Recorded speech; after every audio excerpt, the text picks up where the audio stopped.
In 1991, United States agents seized 40 boxes of an obscure plant, stevia, declaring it too dangerous for your food supply. Yet in Japan, the very same leaf quietly captured nearly half of their sweetener market, sidestepping the medical crises fueling America's sugar addiction. Why did a natural remedy, 50 times sweeter than cane and safe for diabetics, become a federal target here?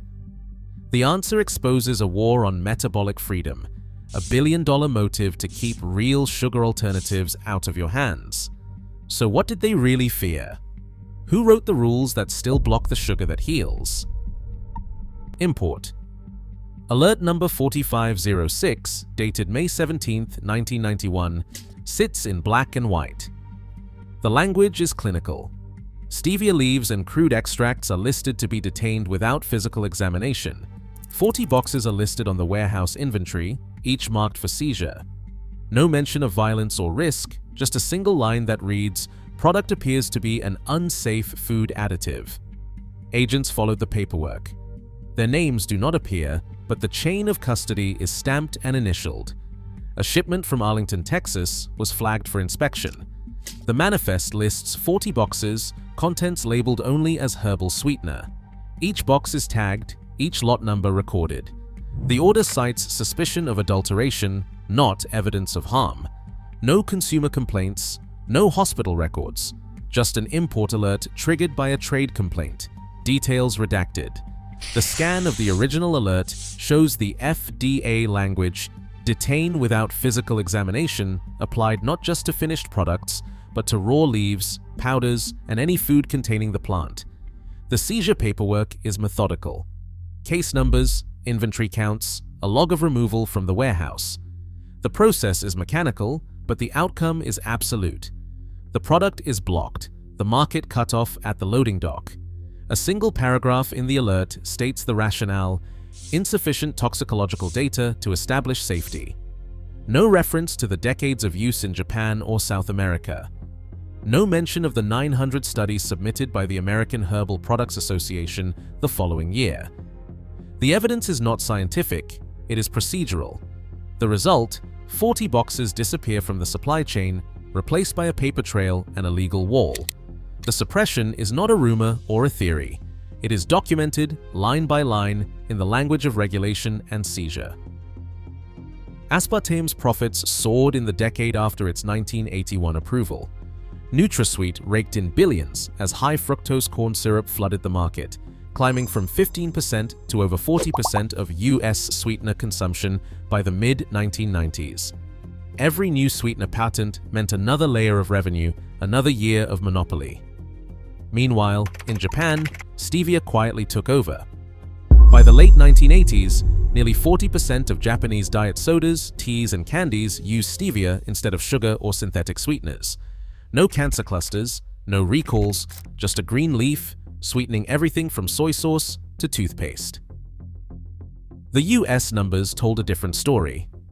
Artificial sweetener sales hit record highs, while every box of stevia seized at the border protected a billion-dollar market from a plant that could not be patented.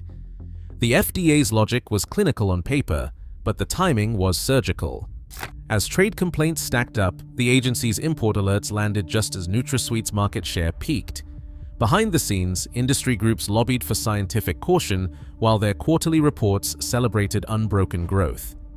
In 1994, Congress passed the Dietary Supplement Health and Education Act, known as DSHEA.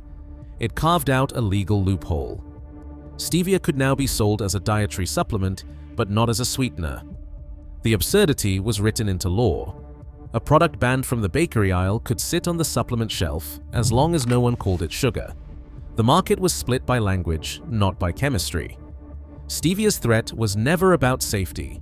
It was about protecting a pipeline of synthetic profits, enforced by a legal firewall. The same plant that sweetened half of Japan's beverages became contraband by the stroke of a pen. The message was clear. In the American marketplace, the sweetener that heals is only legal if nobody knows it works. Inside the factory, the green leaf is stripped of its history and turned into white powder through a sequence of industrial steps. The process begins with dried stevia leaves, ground and loaded into massive stainless steel tanks. Water or food-grade ethanol floods the tanks, pulling out the steviol glycosides, the compounds responsible for the plant's intense sweetness. The liquid extract is pumped through resin columns, each one packed with specialized beads that trap impurities and strip away color. This is not a gentle rinse. It is a chemical gauntlet designed for efficiency, not preservation. The first resin cycle removes plant pigments and minerals, leaving behind a clear, slightly bitter solution. A second resin pass targets trace contaminants, ensuring the extract meets the purity benchmark, over 95% steviol glycosides as demanded by regulators and corporate buyers. The solution is then concentrated, often under vacuum, to drive off the solvents. What remains is a thick, sweet syrup, almost black in its raw state. To reach market standards, the syrup is filtered, sometimes bleached, and finally spray-dried into a crystalline powder. The resulting substance is snow white, nearly flavorless except for its overwhelming sweetness. Any remaining bitterness is masked through enzymatic treatment or blending with bulking agents like erythritol or dextrose. The original leaf is unrecognizable, with no trace of chlorophyll, antioxidants, or the full spectrum of plant compounds. What began as a botanical medicine is now an industrial isolate, engineered for maximum sweetness and minimum cost. At every stage, the workflow is optimized for throughput. Resins are regenerated for reuse, solvents are recovered and recycled. The process is scalable, producing tons of high-purity powder for global brands. This is not the plant that grows in the dirt. This is the product of extraction, isolation, and refinement. A chemical workflow that delivers sweetness without context and profit without the leaf.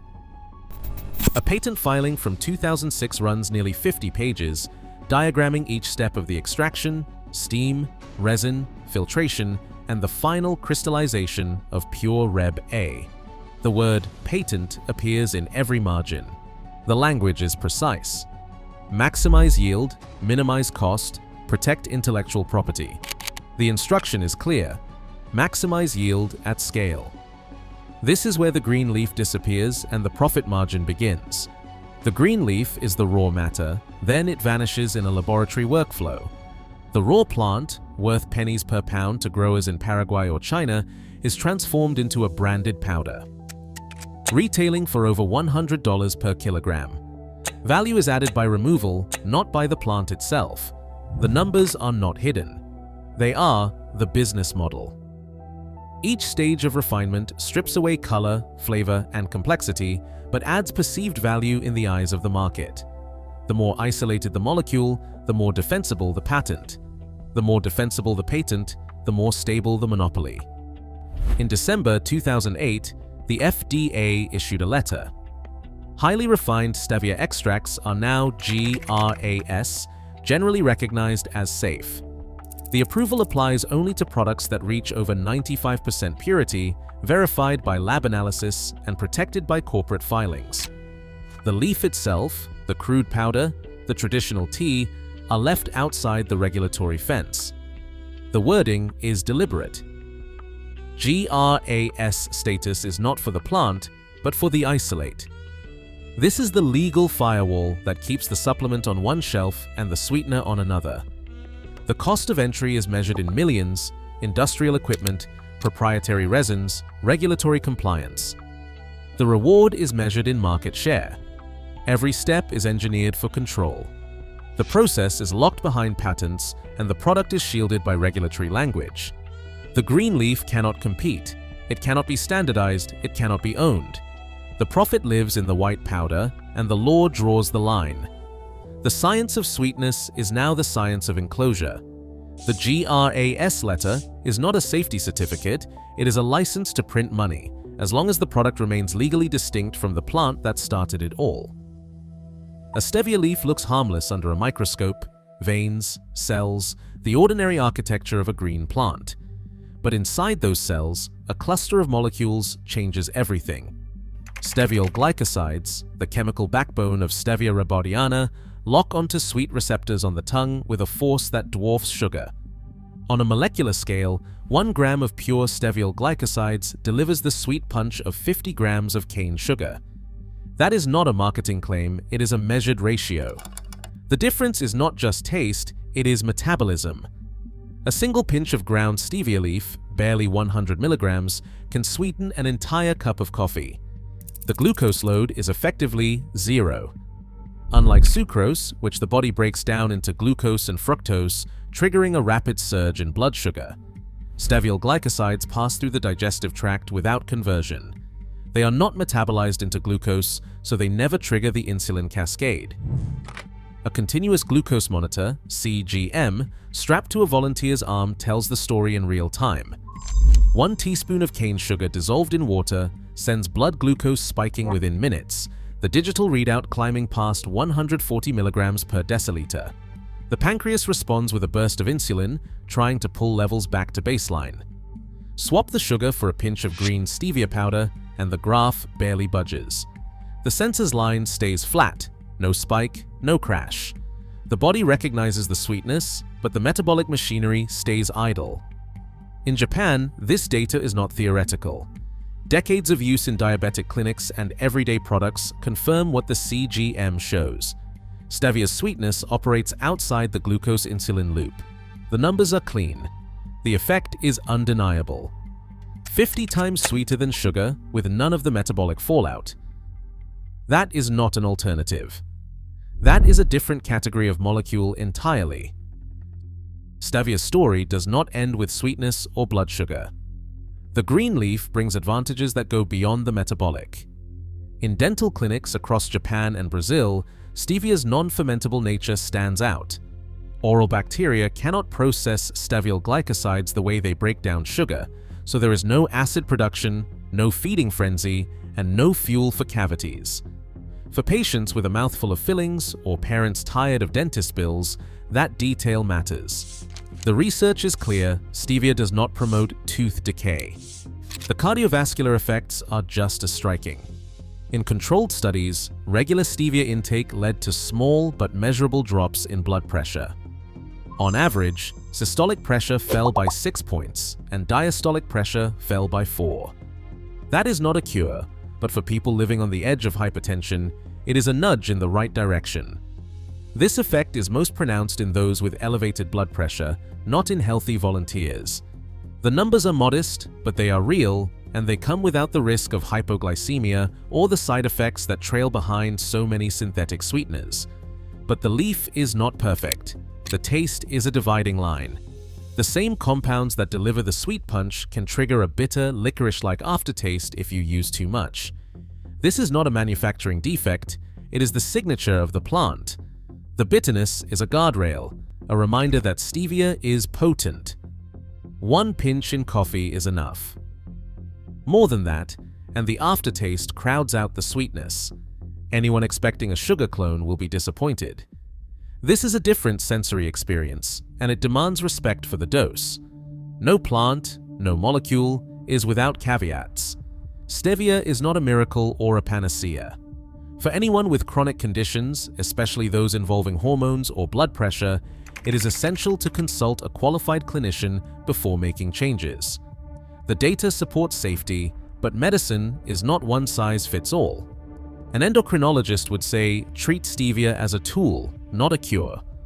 Use it wisely, and it can be part of a broader strategy for metabolic health. But the responsibility is yours. The green leaf offers an edge, not an escape. A single stevia seed can tip the balance in your kitchen. This is not a delicate orchid or a greenhouse diva. Stevia rebaudiana thrives in warmth and sunlight, zones 9 and up outdoors, but any apartment window with 6 hours of sun will do. Forget the myth that you need acreage or a farm. A 10-inch pot, a scoop of potting mix, and a bright sill are all it takes. The plant hates frost, and one cold snap will make the sweetness vanish. So if you live north of the subtropics, keep it inside or move it out only after the last chill. Water when the top inch of soil feels dry, and feed it like you would a basil or mint. In the right light, the stems stretch fast, pushing out serrated leaves that beg for a first harvest by midsummer. The trick is timing. Cut the stems before the plant flowers, because once you see buds, the glycosides start to fade. Use scissors, not brute force. Take the top 1/3 of each stem, leaving enough leaves for the plant to bounce back. The more you cut, the bushier it grows. Within a season, a single pot can yield a mason jar of green leaves, enough metabolic armor to last months. No fields, no chemicals, no patent numbers. Just a rookie gardener, a sunny window, and a plant that refuses to follow the rules. Cut stems dry quickly in a warm room, strung upside down or laid on a rack. The leaves grow brittle within days, ready when they snap, not bend between your fingers. Strip the crisp leaves from the stems. The stems themselves hold little sweetness. A simple coffee grinder turns the dry harvest into a fine, emerald powder. The process is loud, but the result is unmistakable.